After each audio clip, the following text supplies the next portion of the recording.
உங்களுக்கான இன்றைய வாக்குத்தத்தம்.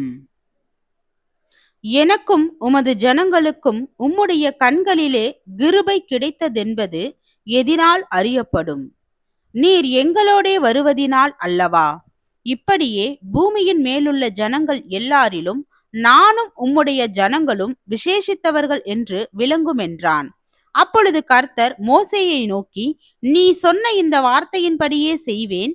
என் கண்களில் உனக்கு கிருபை கிடைத்தது, உன்னை பேர் சொல்லி அழைத்து அறிந்திருக்கிறேன் என்றார். அப்பொழுது அவன், உம்முடைய மகிமையை எனக்கு காண்பித்தருளும் என்றான். அதற்கு அவர், என்னுடைய தயை எல்லாம் நான் உனக்கு முன்பாக கடந்து போக பண்ணி கர்த்தருடைய நாமத்தை உனக்கு முன்பாக கூறுவேன்.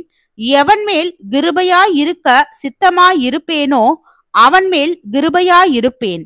எவன் மேல் இரக்கமாயிருக்க சித்தமாயிருப்பேனோ அவன் மேல் இரக்கமாயிருப்பேன் என்று சொல்லி, நீ என் சமூகத்தை காண மாட்டாய், ஒரு மனுஷனும் என்னை கண்டு உயிரோடு இருக்க கூடாது என்றார்.